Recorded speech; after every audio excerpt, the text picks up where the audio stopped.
Ouais, on va partir. Je vais tous vous accompagner. On va tous sortir ensemble. Le seul problème.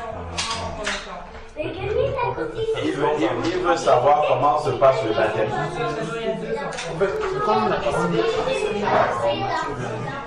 Est-ce qu'on va voir je peux faire le regarder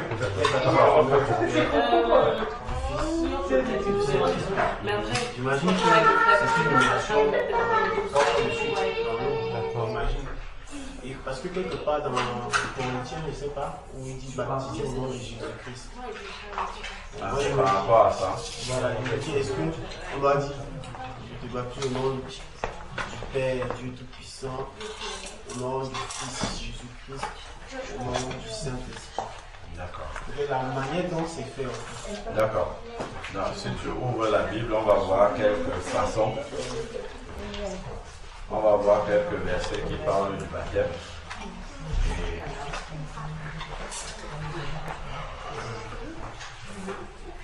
Donc, commençons d'abord par Matthieu 28 que tu as dit. Matthieu 28, verset 19 à 20.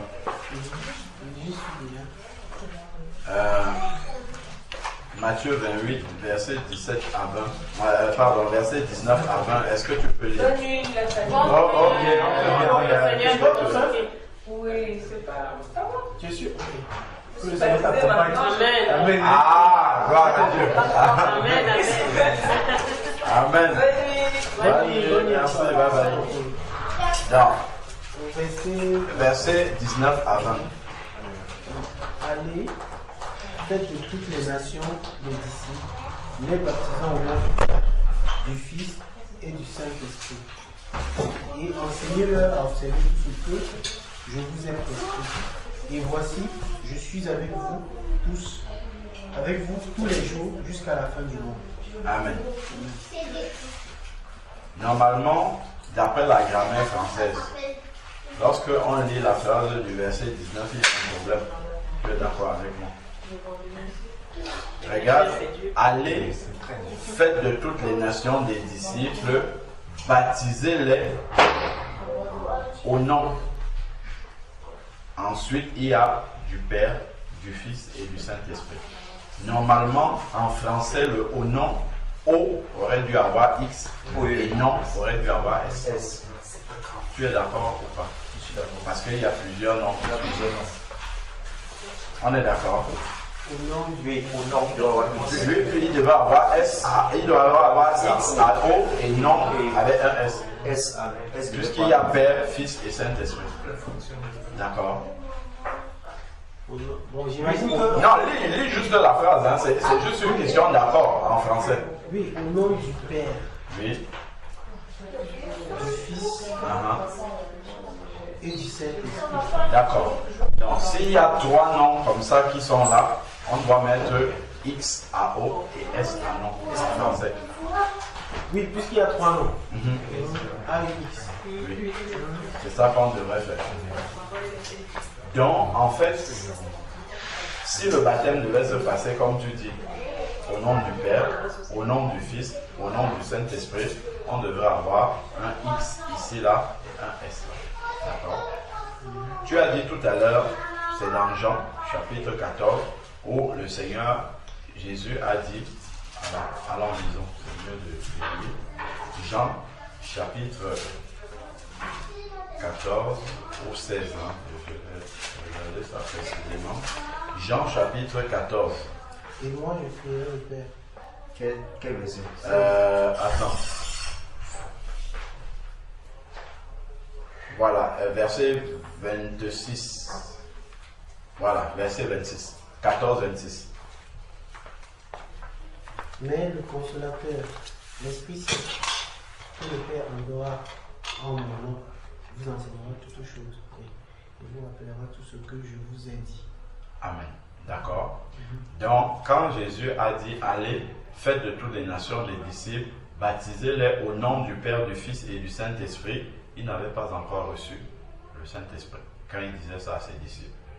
Mais le Saint-Esprit devait venir plus tard pour leur enseigner toutes choses, véritablement. D'accord? Acte chapitre 2 maintenant. On sait que c'est là où il y a eu la Pentecôte et l'Esprit de Dieu. Tu peux lire du verset 1 au verset 4. Acte 2, verset 1 à 4. Acte 2, verset 1 à 4. Okay. Le jour de la Pentecôte, ils étaient tous ensemble dans le même lieu. Tout à coup, il vint du ciel un bruit comme celui d'un vent impétueux, et il remplit toute la maison où ils étaient assis.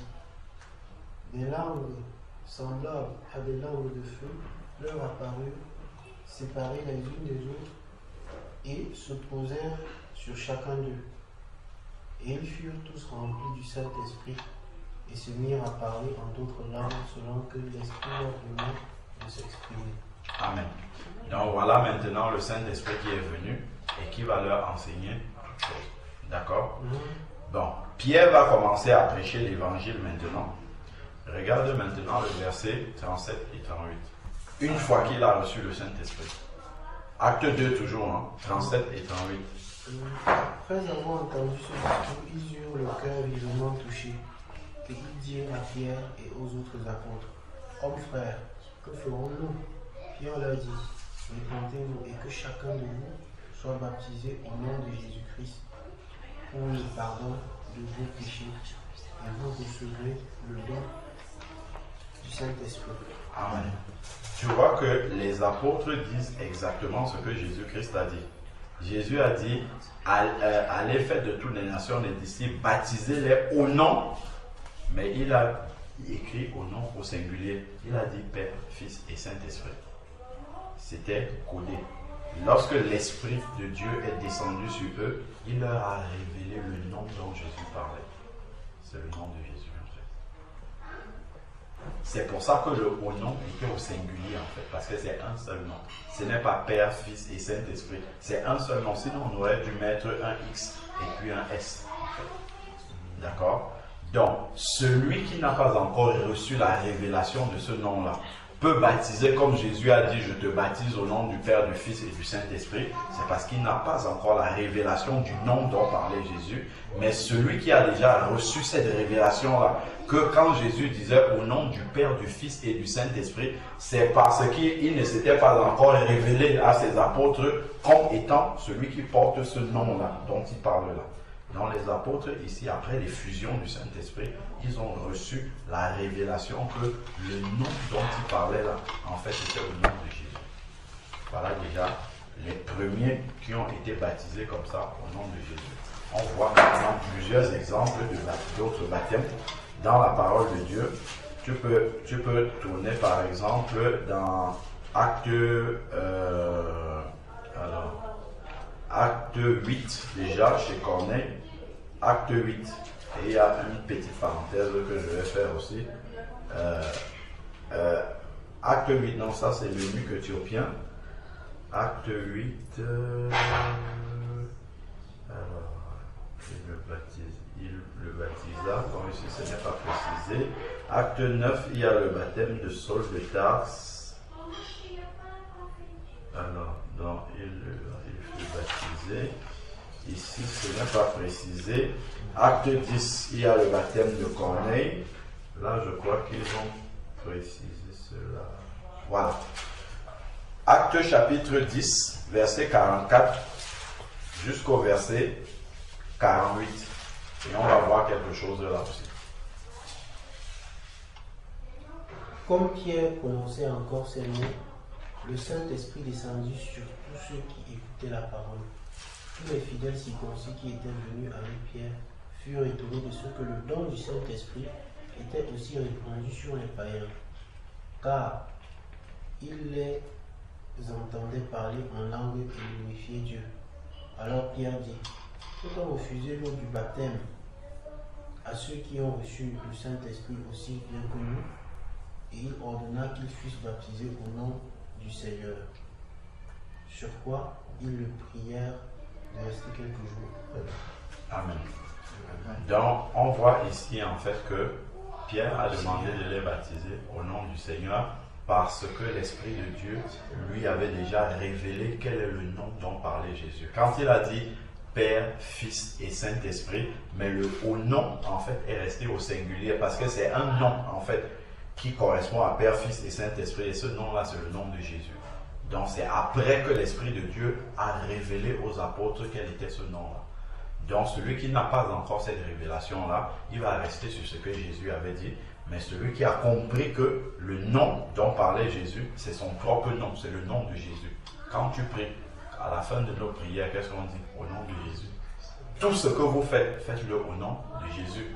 En parole, en pensée, en acte, tout ce que vous faites, faites tout au nom de Jésus. Donc même le baptême, c'est au nom de Jésus. Celui qui baptise au nom du Père, du Fils et du Saint-Esprit, le baptême n'est pas faux, puisque Jésus aussi l'a dit, mais c'est simplement qu'il n'a pas encore la révélation du nom qu'il y a derrière.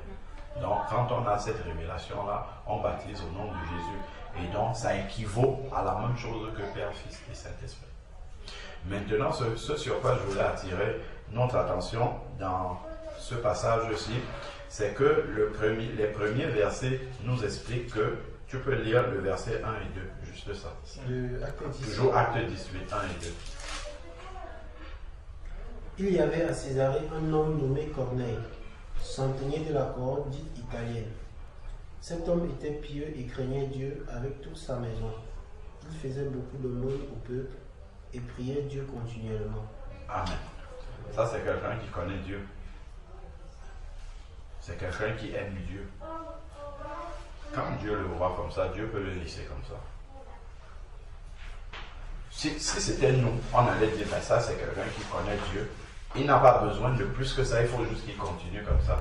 Mais qu'est-ce que Dieu a fait? Dieu, si tu lis la suite, juste pour nous économiser la lecture parce qu'il est tard, Dieu lui a donné un songe dans lequel un ange est venu lui parler. Il lui dit, envoie des personnes qui travaillent, tes serviteurs là, à tel endroit pour aller appeler mon serviteur qui s'appelle Pierre. Il va venir te dire des choses. Et donc, Corneille, qui connaissait déjà, qui aimait Dieu, mais qui n'avait pas toute la lumière sur le Seigneur, a obéi à ce que l'ange lui a montré. Il a envoyé ses serviteurs. Et de l'autre côté, Dieu a parlé aussi à Pierre. Quand les serviteurs sont arrivés, il a compris qu'il fallait qu'il parte avec eux. Il est parti avec eux. Et si on lit le début, quand Pierre est arrivé, Corneille lui raconte qu'un ange est venu me parler. Il m'a dit d'envoyer mes serviteurs venir t'appeler pour que tu viennes chez moi. Parle maintenant, dis-moi ce que Dieu a à me dire. Pierre a donc commencé à lui décortiquer les Écritures. Et pendant que Pierre était en train de lui annoncer le véritable salut, l'Esprit de Dieu est descendu sur ceux qui écoutaient la parole de Dieu. Donc ils sont nés de nouveau. Tu as vu ce qu'on a lu après là? Tout de suite, dès qu'ils ont reçu l'Esprit de Dieu, Pierre n'a pas dit il faut qu'on leur explique la parole. La suite logique, c'est qu'il faut qu'on les baptise. Voilà. Amen. Donc quand on est né de nouveau, Dieu ne nous amène pas ailleurs. Il règle d'abord la question du baptême. Donc Pierre a dit, tout de suite, il n'a pas réfléchi. Ah papa, les gens qui ont le Saint-Esprit, qu'est-ce qu'on fait d'eux? Il faut les baptiser. On finit une seule fois. Donc Pierre les a baptisés directement au nom de Jésus. Donc c'est ce que, lorsqu'on a expérimenté la nouvelle naissance, Dieu lui s'arrête d'abord là. Il règle d'abord la question du baptême avant de continuer avec l'autre. Amen. Amen. Je pense vraiment béni soit le nom du Seigneur. Amen. Jésus-Christ, amen. Parce que vraiment, je crois qu'aujourd'hui tu es ce Pierre là. Gloire à Dieu. Comme l'Ecclésiaste disait, il n'y a rien de nouveau sous le soleil. Amen. Parce que c'est une image claire.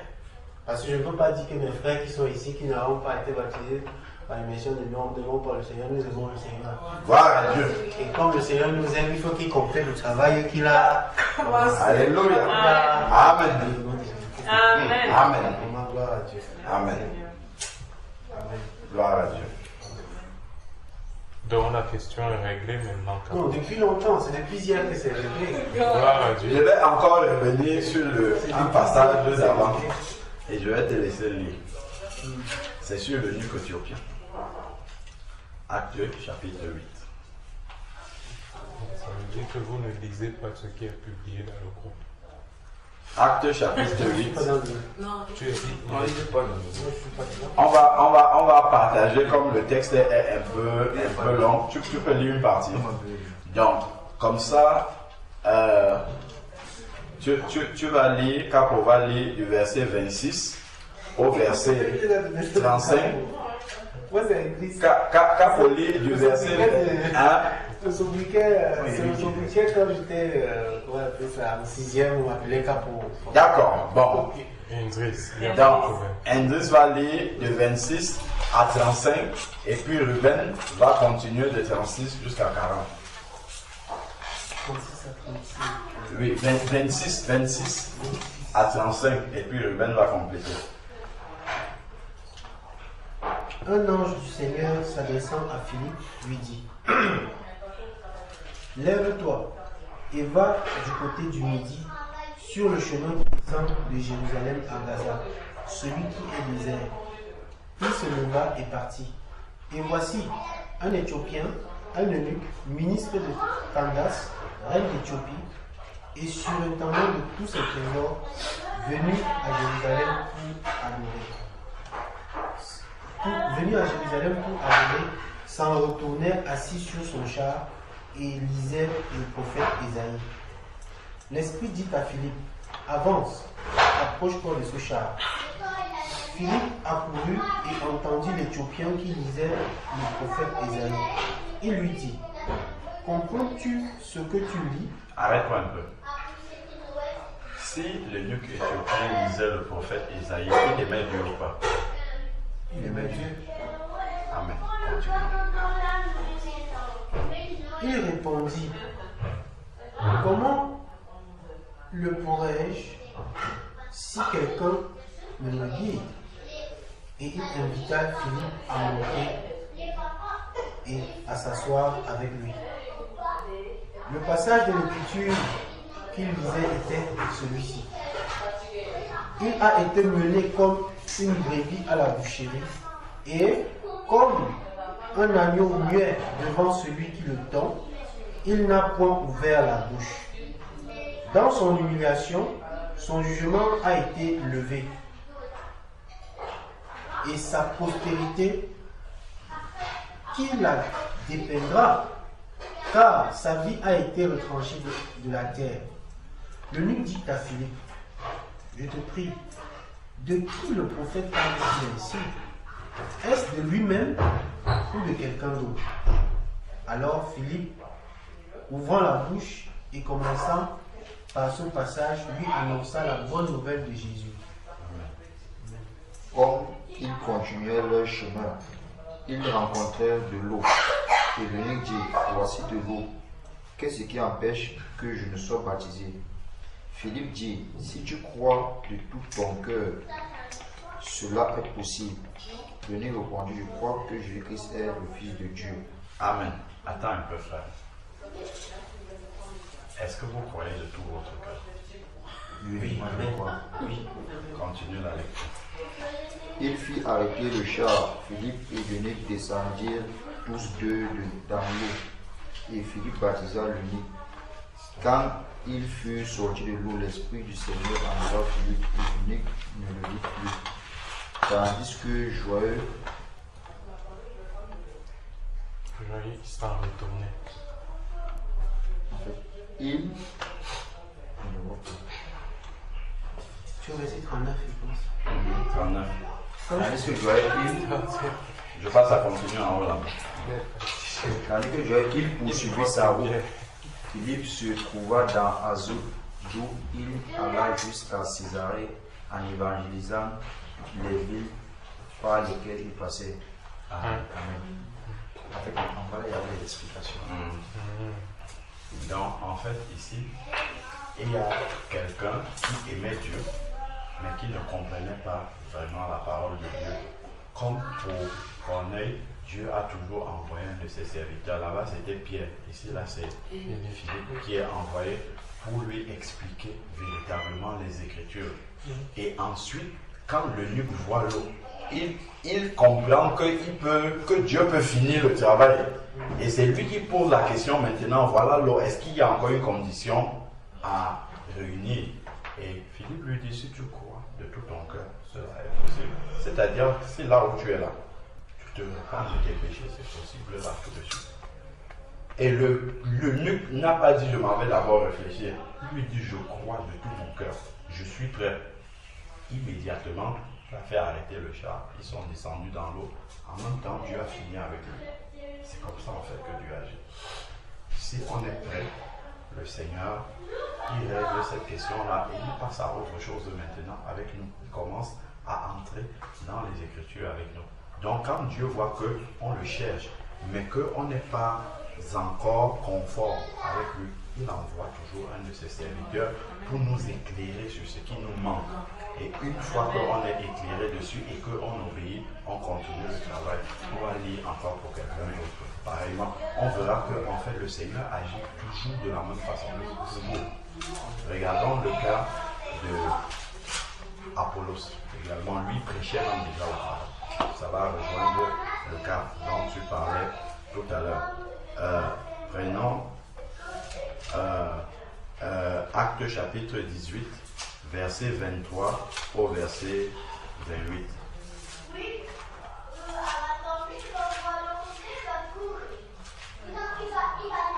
Actes chapitre 18, verset 23 au verset 28.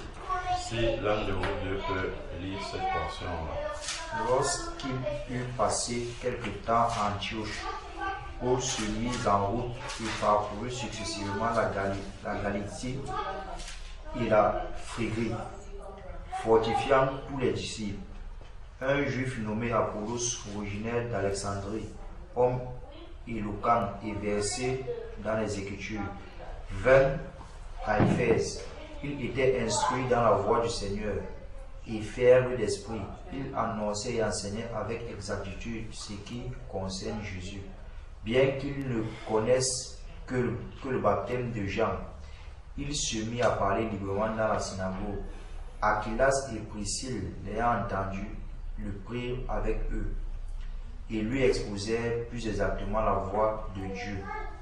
Comme il voulait passer en Achaïe, les frères l'y encouragèrent et écrivirent aux disciples de bien le recevoir. Quand il fut arrivé, il se rendit par la grâce de Dieu très utile à ceux qui avaient cru, car il refutait vivement les Juifs en public, démontrant par les Écritures que Jésus est le Christ. Amen. Donc on voit un juif ici qui s'appelle Apollos, qui enseignait la parole de Dieu avec exactitude. Il y a quelque chose qui est dit là. Verset 24, un juif du nom d'Apollos, originaire d'Alexandrie, homme éloquent versé dans les Écritures, était arrivé à Éphèse. Verset 25, il était instruit dans la voie du Seigneur et fervent d'esprit. Il annonçait et enseignait avec exactitude en ce qui concerne Jésus-Christ. Mais il y avait un problème. Tout en ne connaissant que le baptême de Jean. Il enseignait déjà avec exactitude. Il refutait. Dieu aurait pu dire, mais ça c'est mon disciple, il n'y a rien à faire. Il faut seulement qu'il continue le travail. Mais la parole précisait que par rapport à son baptême, ce n'était pas conforme à la parole de Dieu. Donc il y avait quelque chose à rectifier par rapport à son baptême. Et voilà donc comment Dieu va envoyer Priscille et Aquilas pour l'exhorter par rapport à juste cette partie-là qui n'était pas en règle avec le Seigneur. Pour qu'il mette ça en règle. Regardons ici. Il se mit à parler ouvertement, verset 26, dans la synagogue. Priscille et Aquilas l'ont entendu et ils ont compris, puisque la Bible nous dit qu'il y avait un problème. Son baptême, comme on a vu dans Acte 19, là, les disciples que Paul aussi avait rencontrés, qui n'avaient été baptisés que par le baptême de Jean, Paul les a baptisés au nom du Seigneur Jésus-Christ.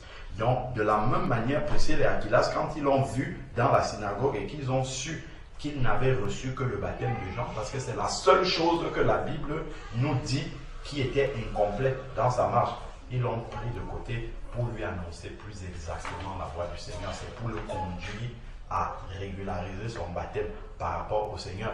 Et après, il a continué sa marche. Ce n'était que ça qui était un problème. On voit que le Seigneur a continué à l'utiliser comme ça avait commencé. Mais le Seigneur ne l'a pas laissé continuer comme ça. Si ce n'était qu'un détail, le Seigneur l'aurait laissé continuer. Il faisait déjà le travail. Mais Dieu l'a arrêté. La question du baptême là, il faut régler ça. Et d'ailleurs, Acte 19 nous explique clairement le cas des personnes qui étaient aussi comme lui et que Paul a rencontré et que Paul a baptisé immédiatement.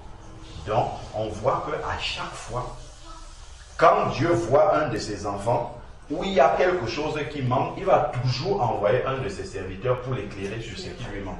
Donc ici, c'était Priscille et Aquilas. Si on lit dans Acte 19, on a lu tout à l'heure, c'est Paul qui rencontre des disciples sur le chemin des fêtes. Ils étaient déjà disciples. Et Paul leur demande, c'est de 1 à 7, avez-vous reçu le Saint-Esprit lorsque vous avez cru? Et eux, ils vont dire, on n'a même pas entendu dire qu'il y ait un Saint-Esprit. Pourquoi? Parce que Dieu les connaissait et ils savaient que dans leur marche avec lui, ils le connaissaient, ils aimaient Dieu, mais il y avait quelque chose qui n'était pas encore conforme à la volonté de Dieu. Et Dieu a mis Paul sur leur route pour rendre cet aspect de leur marche avec lui conforme. Et ils ont continué. C'est la même chose que Dieu fait encore aujourd'hui. Et c'est la même chose que Dieu fait avec vous maintenant. Dieu voit que vous l'aimez, il voit que vous marchez avec lui, mais il voit que la question du baptême, là on a vu plusieurs cas, n'est pas encore au clair. Il met quelqu'un devant vous, ce n'est pas moi forcément. Le frère a dû commencer, Dieu a vu que ça résistait, il a envoyé encore le renfort pour appuyer encore ça. Donc on voit dans les Écritures comment Dieu, il n'a pas changé. Tu as dit tout à l'heure une parole juste, c'est qu'il n'y a rien de nouveau sous le soleil. Donc votre situation n'est pas nouvelle sur le soleil. On vient de voir beaucoup de cas où les gens étaient dans votre situation. Ils aimaient Dieu, ils connaissaient Dieu, ils parlaient même déjà de Dieu, mais il y avait quelque chose qui était incomplète. Et on voit qu'à chaque fois, Dieu ne les a pas laissés comme ça. Par amour pour eux, Dieu a toujours mis un de ses enfants sur leur chemin pour compléter ce qui leur manquait. Et ils ont continué à marcher avec Dieu. Amen. Je vais ajouter quelque chose rapidement. Par la grâce de Dieu, dans tout acte des apôtres, il n'y a que ces exemples-là. Il y a Cyprus, il y a Lydie, qui sont tous des gens qui servaient le Seigneur. Lydie, en particulier, c'était une femme qui craignait le Seigneur. Donc elle avait les mêmes caractéristiques que Corneille. Elle craignait le Seigneur. Elle était vendeuse de pourpre. Elle aussi, elle a été baptisée avec toute sa famille. Amen. Amen. C'est pour ça que je disais que j'ai publié tout ça là dans le groupe. Là-bas, j'ai mis tous les exemples là-bas. Non, mais il n'est pas dedans. Il est dedans. Il n'est pas dedans. Il était dedans. Il y a un temps pour le Seigneur. Il y a un temps pour le Seigneur. Même si ça a été publié et qu'il était dedans, ce n'était pas encore le moment. Gloire à Dieu. Ce n'était peut-être pas encore le moment du Seigneur.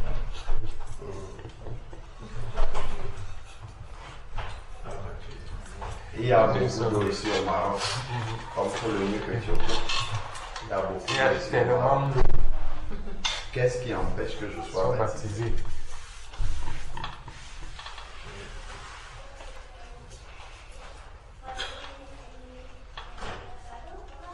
Pour les courageux comme vous l'apportez. Il y a le lac là. Il y a le lac là derrière. Bon. Donc, voilà, le Seigneur a parlé. Je ne sais pas si on a quelque chose à rajouter. Nous tous, ce n'est plus quelqu'un qui a parlé, on a seulement lu les Écritures, Amen. les Écritures. Donc, vraiment, maintenant,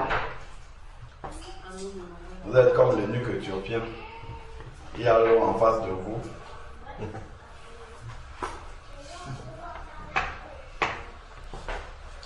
Bien aimé, je puis vous rassurer qu'en ce qui me concerne personnellement, c'est déjà arrivé. Et maintenant, j'attends de régler certaines choses. Amen. Amen. Moi, en ce qui me concerne, je suis disposé. Parce que je ne sais pas Pour moi, le hasard n'existe pas. Amen. Le hasard n'existe pas. Moi, j'ai un homme des sciences et je fais confiance à ma pensée. Parce que je devais le rencontrer depuis. En fait, ça c'est mon ami et mon petit aussi. Un jour il m'a dit on va jouer. Je lui ai dit non, le temps. Il dit qu'à la journée n'était pas bon. Il a dit oui, c'était pas bon. Il a dit il va sortir à 19h, mais il est 18h. Le temps qu'on quittait la maison, c'est à 18h30, 18h40, on ne peut pas le voir. Aujourd'hui, je suis à la maison, on me dit bon, moi je vais bien. Bon, j'arrive, je me trouve dans une impasse. Ouais, mais c'est ce qu'il y a de l'église, c'est une impasse. Maintenant, moi, je crois en Jésus-Christ. Je crois qu'il est mon sauveur. Amen. Donc, je serais honoré d'être baptisé. Gloire à Dieu. Gloire au Seigneur. Amen. Amen. Amen. Amen. Gloire à Dieu. C'est ça que tu dis là, c'est bien ça. Amen. Amen. C'est ça.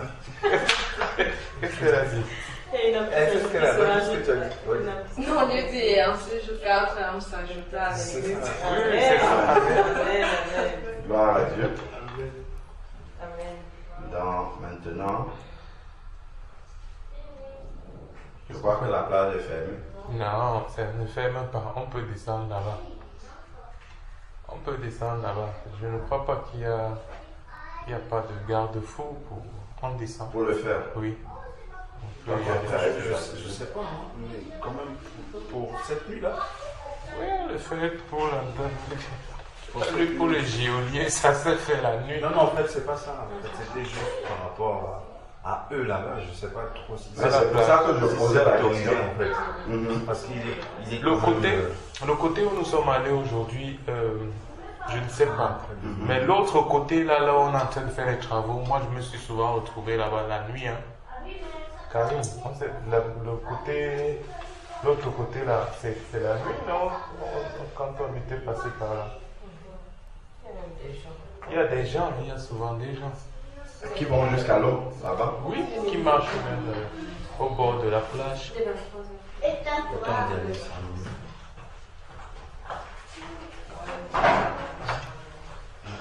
Ouais, j'ai tant de fortune même d'avoir pour aller en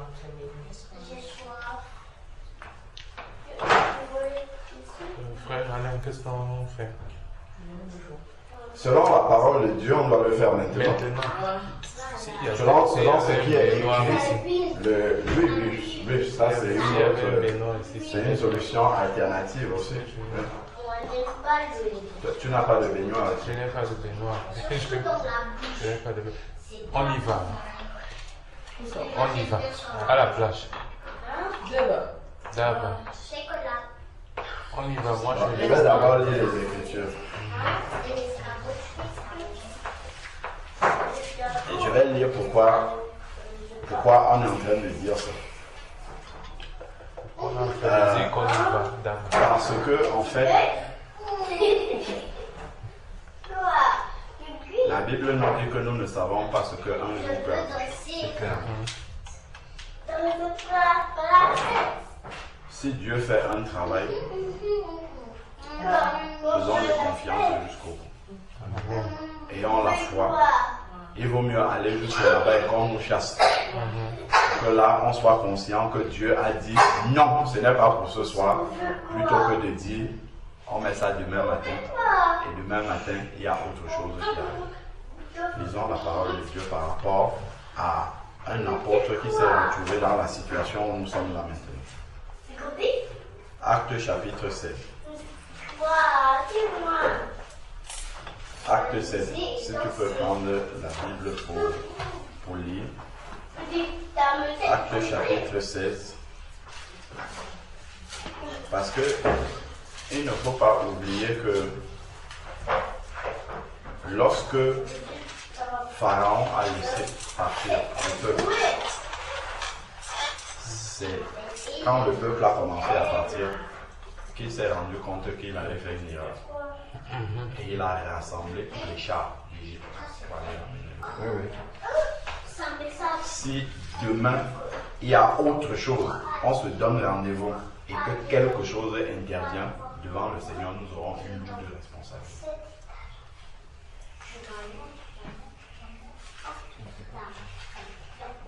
Est-ce qu'on est un par rapport à ce que nous sommes en train de dire là? C'est important de savoir que les choses spirituelles, il faut le prendre spirituellement. Il faut qu'on oublie ce que la chair nous dit et ce que le confort nous dit. Exactement. Même s'il y a un frère qui a une baignoire ou quelque chose qu'on connaît, on fait ça devant le Seigneur. On sait qu'on a fait notre part parce qu'il y avait une part qui appartenait à Dieu. Dieu a fait ce travail. On a vu comment ça a commencé. Et on a vu comment Dieu, lui, l'a fait son part. Donc, il ne faut pas que notre part, qu'on se dise que c'est impossible parce que Dieu sait pourquoi il a fait ça de cette façon. Acte chapitre 16. Acte 16. Oui. Acte chapitre 16. Du verset 28 au verset 34. Acte 16, 28 à 34. Mais Paul cria d'une voix forte, ne te fais point de mal, nous sommes tous ici. Alors le geôlier, ayant demandé de la lumière, entra précipitamment et se jeta tout tremblant aux pieds de Paul et de Silas. Et il fit sortir et dit, Seigneur, que faut-il que je fasse pour être sauvé? Paul et Silas répondirent, crois au Seigneur Jésus et tu seras sauvé, toi et ta famille. Et il lui annonça la parole du Seigneur, ainsi qu'à tous ceux qui étaient dans sa maison. Il les prit avec lui à cette heure même de la nuit. Il leva leurs plaies, il lava leurs plaies, et aussitôt il fut baptisé, lui et tous les siens. Les ayant conduits dans son logement, il leur servit à manger, et il se réjouit avec toute sa famille de ce qu'il avait cru en Dieu. Amen. Donc ils ont cru, le geôlier et sa famille la nuit, et l'apôtre n'a pas attendu le lendemain pour les conduire dans les eaux du baptême. En fait, il y a plusieurs cas de figure que nous pouvons voir. Lorsque nous voyons par exemple Karine Bernadette, vous êtes préparés, c'était prévu. Donc, on sait que pour vous, il n'y a pas de problème. Donc, on programme, c'est tel jour, à telle heure, on part, on le fait. Et il y a d'autres personnes, comme par exemple Gaëlle, quand elle est arrivée, si on disait Gaëlle, bon, on te donne rendez-vous demain, ça serait une erreur devant, parce que le Seigneur a travaillé là sur le champ et il faut aller jusqu'au bout, en fait. C'est comme pour Ruben. Ruben n'est pas venu ici, on a vu comment ça a commencé, il n'est pas venu dans l'intention de se baptiser du tout.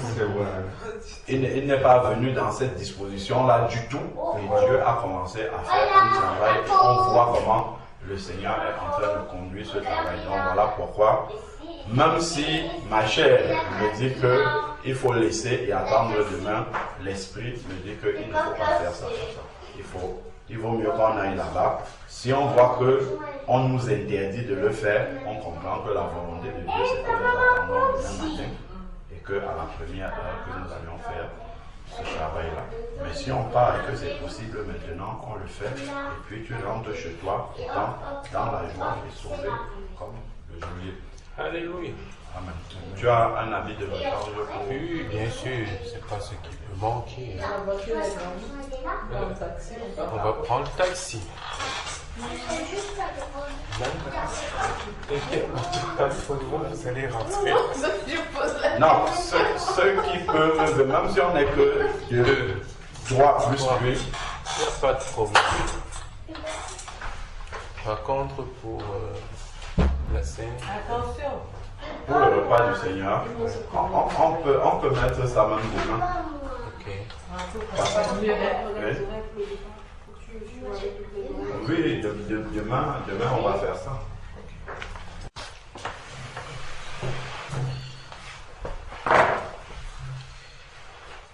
Seigneur éternel Dieu Tout-Puissant, Père, nous voulons vraiment nous incliner devant ta Seigneurie, Seigneur Père, ce soir. Car, Seigneur Père, nous avions entendu parler de toi, mais nos yeux ont contemplé ta puissance agir, Seigneur Père éternel. Nous voulons te dire merci. Merci infiniment, Seigneur Père, nos mots sont faibles. Par rapport, Seigneur Dieu Tout-Puissant, à tout ce que tu as accompli dans cette journée, Seigneur Père. Pour tout ce que tu as accompli depuis hier, Seigneur Dieu, nous voulons te dire infiniment merci. Merci pour toutes ces âmes que tu attires à toi, Seigneur Dieu Tout-Puissant. Merci pour toutes les forteresses, Seigneur Père, que tu fais tomber par la puissance du nom de Jésus.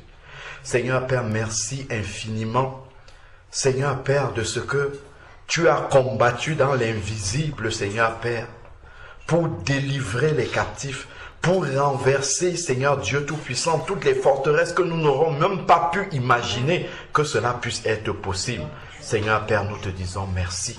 Merci infiniment, Seigneur Dieu Tout-Puissant, que ce que tu as commencé dans la vie de ces brebis, de ces âmes que tu as attirées à toi, Père, que tu puisses continuer ce travail, que ces âmes achèvent victorieusement leur course en Jésus-Christ, Seigneur Père éternel. Que rien, Seigneur Dieu, ne vienne les détourner du chemin étroit qu'elles ont choisi aujourd'hui. Seigneur Père, nous bénissons ton Saint-Nom. Seigneur Dieu, conduis-nous. Tu vois, Seigneur Père, c'est par obéissance, quel que soit ce qu'il y a dehors, Père, c'est que nous nous attachons à toi, Seigneur Père. C'est en toi que nous nous confions quand nous voyons l'œuvre miraculeuse que tu as commencé à accomplir sous nos yeux. Père, nous nous remettons entre tes mains afin que tu puisses l'accomplir fidèlement au nom de Jésus. Seigneur Père, accompagne-nous jusqu'au lieu que toi-même tu as décidé, Seigneur Père, pour achever cette œuvre, Seigneur Père. Car nous savons qu'il y a de la joie dans le ciel pour un seul pécheur qui se repent et qui revient à toi, Seigneur Père éternel. Conduis toutes choses, Seigneur Père, telles que tu l'avais commencé, que nous puissions juste, Seigneur Père, être des instruments inutiles entre tes mains pour accomplir le plan parfait que tu avais déjà pour la vie de Ruben bien avant la fondation du monde. Que cela puisse s'accomplir au nom de Jésus. Que rien ne vienne faire obstacle, Seigneur Père, à l'accomplissement de ton plan. Père, nous savons que quand tu ouvres une porte, personne ne peut la refermer. Seigneur Dieu, dispose de toutes choses pour que ton plan parfait pour la vie de ton fils Ruben puisse s'accomplir au nom de Jésus. Père, nous voulons te prier pour toutes les personnes qui étaient en ce lieu ce jour. Père, pour toutes les paroles que tu as données aux uns et aux autres pour s'édifier. Père, merci pour toutes les semences qui sont tombées dans les cœurs. Nous avons l'assurance que ta parole ne sort pas et ne retourne à toi sans avoir accompli ses effets. Seigneur Dieu, nous avons la conviction que cette parole, Seigneur Père, va germer dans les cœurs où elle doit encore faire du chemin, Seigneur Père éternel, et que cette parole va produire du fruit, Seigneur Dieu, du fruit qui demeure jusque dans la vie éternelle. Père, nous glorifions ton Saint-Nom parce que l'œuvre que tu as prévue pour chacune des personnes qui étaient en ce lieu aujourd'hui, Père, tu vas l'accomplir au nom de Jésus. Que aucune de ces paroles qui a été prêchée ne puisse tomber à terre, même une seule miette, Seigneur Père, ne soit perdue. Que aucun cœur, Seigneur Père, ne puisse résister à la puissance de ton esprit, Seigneur Père éternel. Seigneur Dieu, car tu dis dans ta parole que tu es venu chercher et sauver ceux qui étaient perdus. Seigneur Dieu Tout-Puissant, tu as dit que le médecin ne vient pas pour ceux qui sont en bonne santé, mais pour ceux qui sont malades, Seigneur Père. Ta parole est venue pour guérir, Seigneur Père, ceux qui avaient besoin de guérison.